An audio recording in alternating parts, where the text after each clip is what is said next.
Video में हम बात करेंगे फंक्शन के बारे में कि फंक्शन क्या होता है। तो हमारा टॉपिक है function.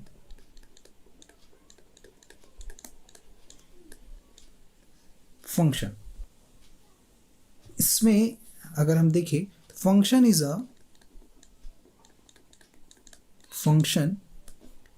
A relation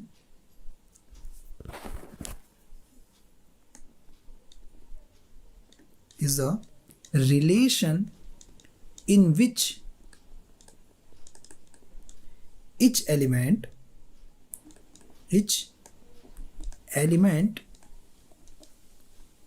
of the domain range क्या है मैं अभी बताऊंगा आपको। of the domain is paired with exactly one element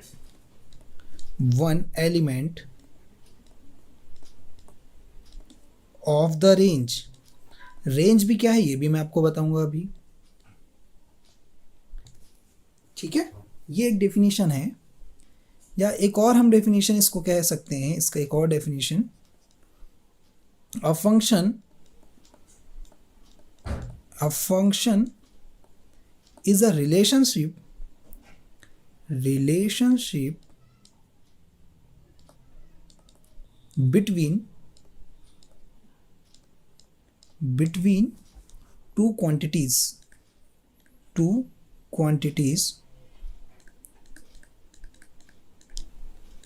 in which one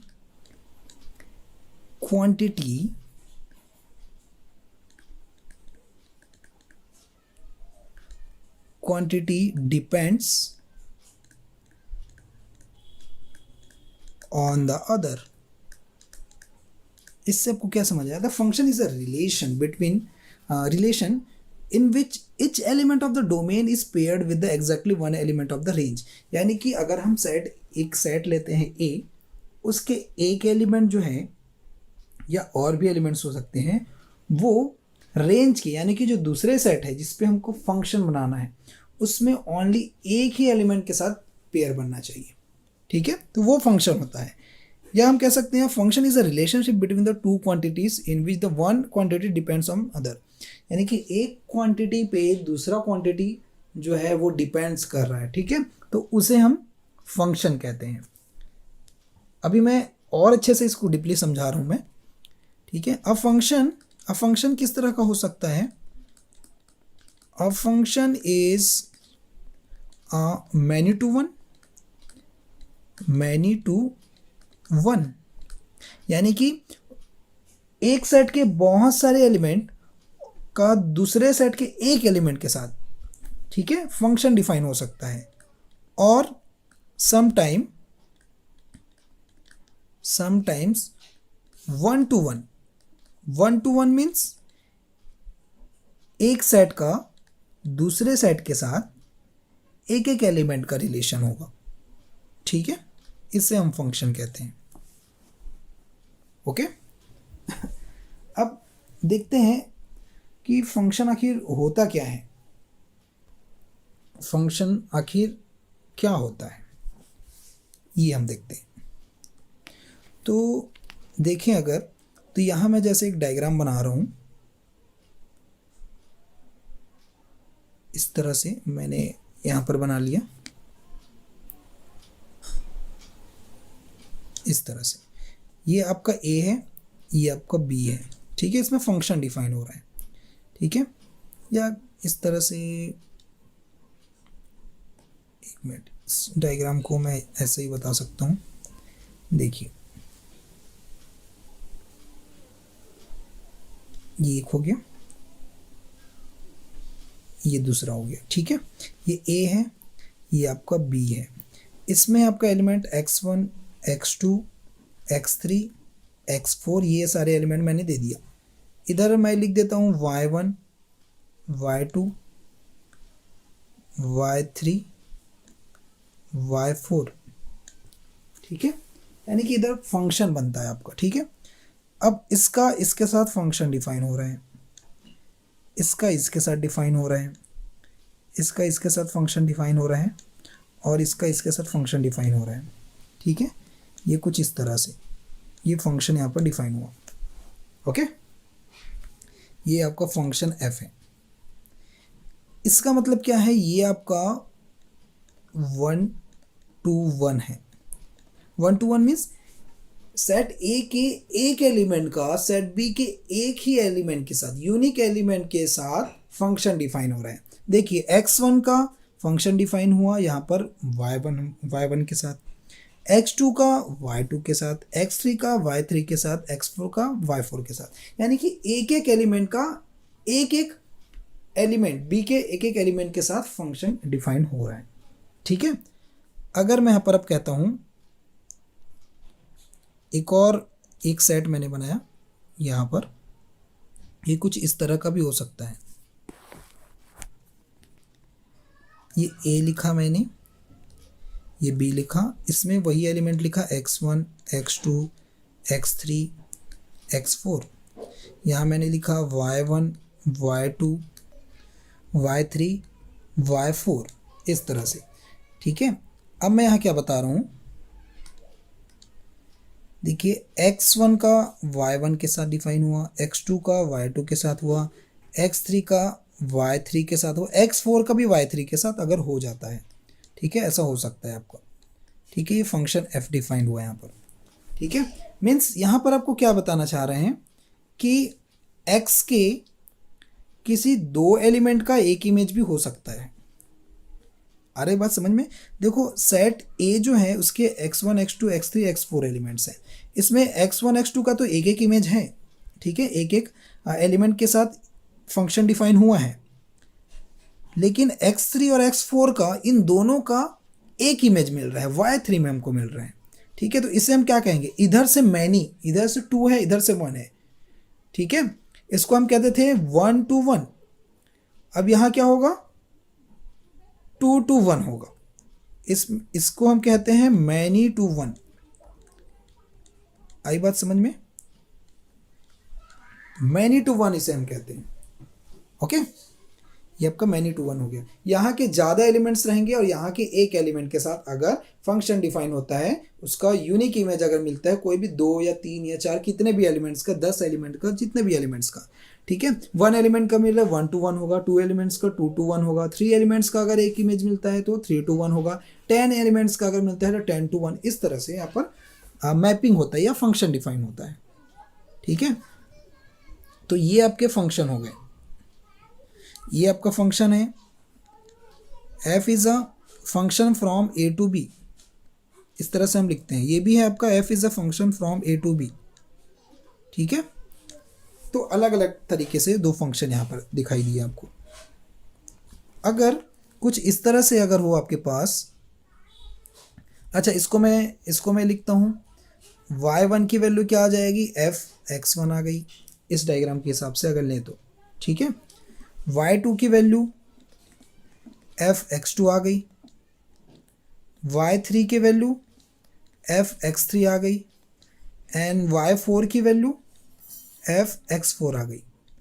इसके लिए वैल्यू क्या आएगी, y1 की वैल्यू f x1 आएगी, y2 की वैल्यू f x2 आएगी, y3 is equals to f x3, and y4 तो है ही नहीं यहाँ पर, तो y3 is equals to f x4 भी आ गया इस तरह से। ठीक है,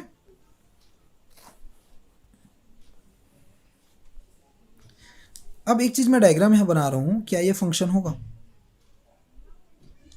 इस तरह से अगर मैं डायग्राम एक बना रहा हूं, यहां पर वही फंक्शन जैसे मैंने x1 x2 x3 x4 ले लिया, यहाँ भी ले लिया मैंने y1 y2 जैसा भी, y1 y2 y3 जितना भी आपको लेना है यहाँ से ले सकते हो, y4 ले सकते हो। ठीक है, अब मैं क्या बता रहा हूँ यहाँ पर, अगर ये एलिमेंट अगर मैं ऐसा करता हूँ कुछ इस तरह से, ये दोनों का हुआ। ठीक है, उसके बाद ये 3 का अगर एक अलग अलग इमेज मिल जाए, तो क्या ये फंक्शन होगा? क्या ये फंक्शन होगा? फंक्शन का डेफिनेशन ही वही है कि किसी सेट से, किसी एक जो सेट है उसके एक एलिमेंट का दूसरे सेट के एक एलिमेंट का, मतलब यानी कि यूनिक इमेज मिलना चाहिए। यूनिक मीन्स एक ही इमेज मिलना चाहिए। लेकिन यहाँ पर अगर देखा जाए एक्स का दो दो इमेज दिखाई दे रहे हैं, तो ये क्या होगा? It is not a function, not a function. ये बात समझ आई? जब भी यहाँ पर x has two images, x3 have two images, two images, तो ये क्या होगा? आपका फंक्शन नहीं होगा। ठीक है, इज नॉट अ फंक्शन। आपको ये बात समझनी है कि यहाँ से इस तरह से एक एलिमेंट है तो उसका दो इमेज नहीं होगा। ठीक है, जैसे कि कोई लड़का है तो उसके दो एजेस नहीं हो सकते, यानी कि कोई फिक्स रहेगी वे एज, ये कह सकते हैं। जैसे एक कोई लड़का है, उसका एज एक ही होगा, डबल एज नहीं होगा उसका। ठीक है, वेट भी एक ही होगा। ठीक है, इस तरह से। ओके, अब इसको लिखेंगे कैसे? लिखने का तरीका देखते हैं। A and B are two sets, then a function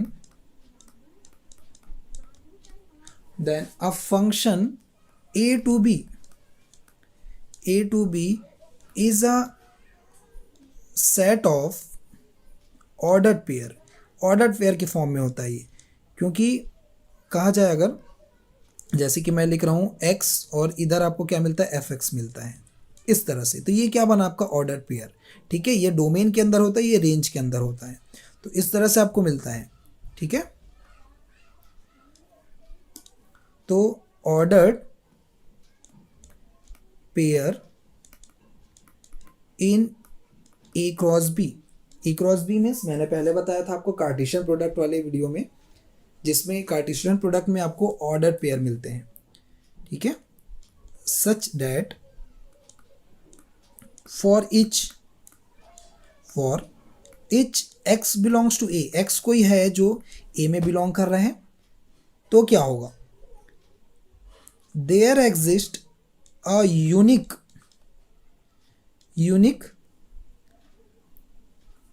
y belongs to b, ये होगा। ठीक है, आ रही बात समझ में आपको? किसी x के लिए जो कि a में बिलोंग कर रहे हैं, ये x जो है वो a में बिलोंग कर रहा है, उसके लिए कोई आपको यूनिक इमेज मिलना चाहिए। ये है, ठीक है, इसके लिए आपको ये यूनिक इमेज मिलना चाहिए। ठीक है, तो क्या होगा? देयर एग्जिस्ट अ यूनिक, ये तो हमने लिख लिया, such that x, y belongs to f और y is equal to fx, ये ऐसा हम लिखते हैं इसे। ठीक है, ये इसका नोटेशन हो गया। ओके, यानी कि x, y जो फंक्शन को बिलोंग कर रहा है, फंक्शन के अंदर ये पेयर आएगा।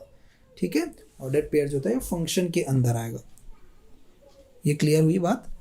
ठीक है, अब ज्योमेट्रिकली इसको हम देख लेते हैं कि किस तरह से हम कह सकते हैं कब फंक्शन नहीं होगा, कब फंक्शन होगा। ठीक है, जैसे मैं एक डायग्राम यहाँ पर ड्रॉ कर रहा हूँ, एक इमेज जैसे मैं यहाँ ड्रॉ करता हूँ, इस तरह से मैं एक जैसे इमेज एक्सिस, ये सही नहीं बन पाया, एक्सिस जैसे हम बना लेते हैं यहाँ पर। ठीक है, ये इस तरह से। अब इसमें मैं एक डायग्राम ड्रॉ कर रहा हूँ, ये इस तरह से। ठीक है, एक ग्राफ मैंने प्लॉट किया यहाँ पर। अगर इस ग्राफ में मैं कहीं पर एक वर्टिकल लाइन अगर ड्रॉ करता हूँ, एक वर्टिकल लाइन जब मैं ड्रॉ करूँगा, तो यहाँ पर सपोज ये x इज इक्वल्स टू 1 है, तो x इज इक्वल्स टू 1 पे ये y की कोई यूनिक वैल्यू आ रही, यानी कि एक ही जगह पर इस ग्राफ को कट कर रहा है। ठीक है, इस लाइन को एक ही जगह पे कट कर रहा है, तो x की किसी एक वैल्यू के लिए इसको किसी एक ही पॉइंट पे अगर कट करता है इस ग्राफ को, तो ये क्या होगा, इट इज़ अ फंक्शन। ठीक है, एक और डायग्राम जैसे मैं बताता हूँ यहाँ पर, इस तरह से मैंने एक कर्व जैसे यहाँ पर बना लिया। ठीक है, अब यहाँ पर मैं इसमें वर्टिकल लाइन एक ड्रॉ करता हूँ अगर, तो x की वैल्यू जैसे suppose x is equal to 1, x is equal to 1 के लिए ये y की दो वैल्यू आ रही है, यानी कि इस डायग्राम में, इस ग्राफ में 2 पॉइंट्स पे कट कर रहा है। x की एक वैल्यू के लिए y की दो वैल्यूज मिल रही है, दो अलग अलग पॉइंट पे कट कर रहा है। इट मीन्स हमने जैसे कि अभी बताया था आपको, यहाँ पर आपको अभी हमने बताया था कि x की कोई भी दो वैल्यूज़ यहाँ पर नहीं मिलेगी, दो इमेजेस नहीं मिलेंगे। किसी x की एक वैल्यू के लिए y की यहाँ पर दो दो वैल्यूज़ नहीं मिलेगी। ठीक है, तो वो फंक्शन नहीं होता अगर दो वैल्यू मिलती है तो उसी तरह अगर इस ग्राफ में x की एक वैल्यू के लिए y की दो वैल्यू मिलती है, यानी कि दो पॉइंट्स पे अगर कट करते हैं इस ग्राफ को, तो ये जो है it is not a function. ठीक है, it is not a function, ये आप ध्यान रखेंगे, फंक्शन। ओके, एक और जैसे हम लेते हैं, आपने पहले बहुत पढ़ा है इसको, एक लाइन मैंने जैसे ड्रॉ किया यहाँ पर। ठीक है, इस तरह से, अब इस तरह से डायग्राम आपने पहले पढ़ा होगा। ये साइन एक्स के लिए हम इस तरह के ग्राफ ड्रॉ करते थे। ठीक है, यहाँ पर मैं वर्टिकल लाइन अगर ड्रॉ करूँ, कहीं पर भी मैं वर्टिकल लाइन अगर ड्रॉ करता हूँ, तो हमको क्या मिल रहा है यहाँ पर, देखो y को एक पॉइंट पे कट किया, x के किसी एक वैल्यू के लिए y के एक पॉइंट पे कट किया, यहाँ पर x की एक वैल्यू के लिए y के एक पॉइंट पे कट किया, यहाँ भी एक ही पॉइंट पे कट कर रहा है, ग्राफ को एक ही पॉइंट पे हर जगह कट कर रहा है। तो जब एक ही पॉइंट पे कट करता है, तो ये y is equal to sine x जो हम ग्राफ लेते थे, ये क्या होगा, इट इज़ अ फंक्शन।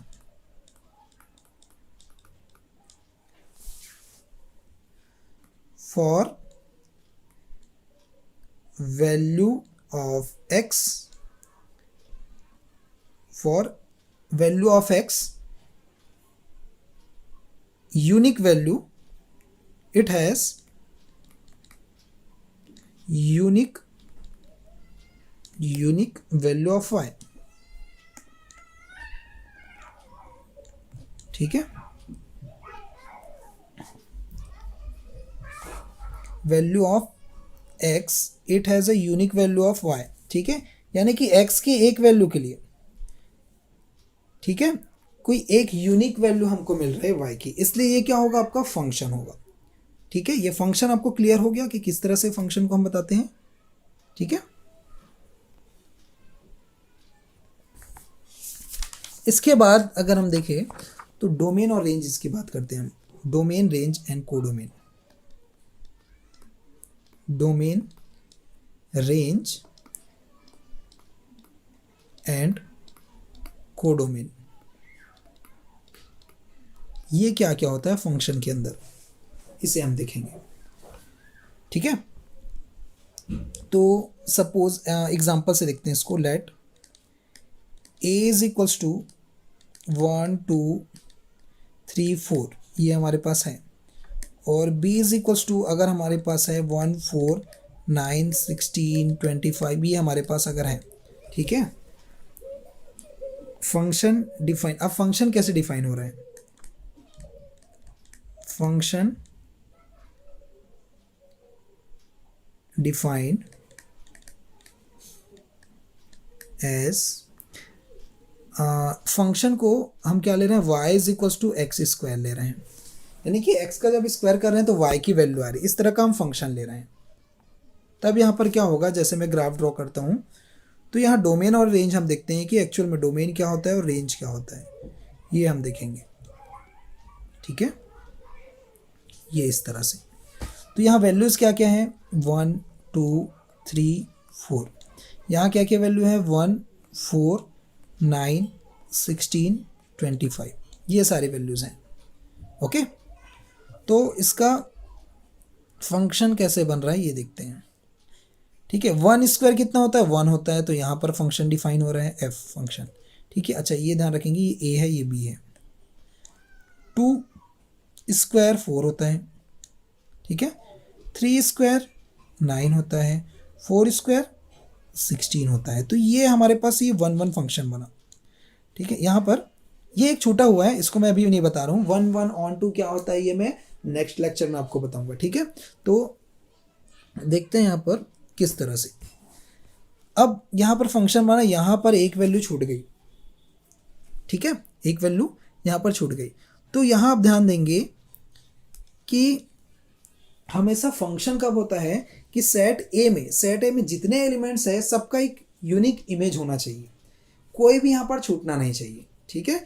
कोई भी यहाँ पर फ्री नहीं रहेगा, सारे के सारे बिजी रहेंगे, ठीक है। तो यहाँ पर देख सकते हैं आप, सबका कोई ना कोई इमेजेस बना हुआ है, यहाँ पर कोई भी चीज़ नहीं छूटा है, कोई भी नंबर यहाँ पर नहीं छूटा है, ठीक है। तो कोई एलिमेंट जब नहीं छूटेगा तो ये पूरा जो पार्ट होता है आपका, जितने एलिमेंट्स होते हैं, ये सारे आपको जो एलिमेंट्स दिख रहे हैं, ये पूरे एलिमेंट्स, ये क्या होता है आपका डोमेन होता है। क्लियर हुई बात? यानी कि पूरा का पूरा सेट ए जो है वो डोमेन होता है, ठीक है। सेट ए, ये पूरा का पूरा सेट ए जो है फंक्शन के लिए वो डोमेन होता है। जबकि हमने रिलेशन में देखा था अगर कोई एक एलिमेंट छूट भी जाता है, ठीक है, तो जितने पेयर्स जितने जो है रिलेटेड होते हैं वो डोमेन होते हैं। लेकिन फंक्शन में ऐसा होता है कि सारे एलिमेंट्स बिजी रहने चाहिए, कोई एलिमेंट नहीं छूटने चाहिए। अगर कोई एलिमेंट छूट गया तो वो फंक्शन में नहीं आएगा, वो रिलेशन में आएगा, ठीक है। ये आपको क्लियर हो गई बात? उसके बाद देखिए, अगर यहां पर अब जितने यहां पर इमेजेस बने हुए हैं, जितने इमेजेस, किसी ना किसी एलिमेंट का जो इमेज बना हुआ है, ये हमारा रेंज होता है, ठीक है। जो फंक्शन डिफाइन हो गया है वही रेंज होता है, ठीक है। और कोडोमेन क्या होता है? एक बात और उठी है यहाँ पर कि कोडोमेन क्या होगा। तो कोडोमेन देख लेते हैं, चलिए। ये जो सेट बी दिख रहा है हमको, ठीक है, सेट बी जो दिख रहा है, यानी कि ये पूरा का पूरा एलिमेंट, ये पूरा का पूरा एलिमेंट यानी कि सेट बी का पूरा एलिमेंट, ये हमारा क्या होता है? कोडोमेन होता है। ये आप याद रखेंगे, सेट बी का पूरा एलिमेंट्स वो क्या होता है? कोडोमेन होता है, ठीक है। तो अब इसको लिखेंगे कैसे? आप पहचान सकते हैं इस क्वेश्चन में कि डोमेन क्या आया? Domain of function. Domain of function कितना आया बता सकते हैं? 1 2 3 4। सेट ए में जितने एलिमेंट्स है सारे लिख दो डोमेन के लिए, ठीक है। रेंज क्या होगा? कोडोमेन लिख लेते हैं। कोडोमेन क्या होगा? कोडोमेन ऑफ फंक्शन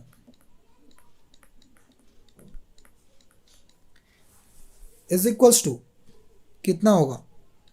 1 4 9 16 और 25 पूरा का पूरा कोडोमेन में आएगा। और रेंज क्या होगा? Range of function, range of function होगा 1 4 9 16। ये सारे रेंज ऑफ फंक्शन होंगे, ठीक है, जो हमने यहाँ पर मार्क किए हैं, ठीक है। तो आई थिंक कि आपको सारी ये फंक्शंस के डेफिनेशंस, उसके कुछ ज्योमेट्रिकल ग्राफ्स जो है, ज्योमेट्रिकल पार्ट वो समझ आए होंगे। डोमेन, रेंज और कोडोमेन आपको समझ आए होंगे।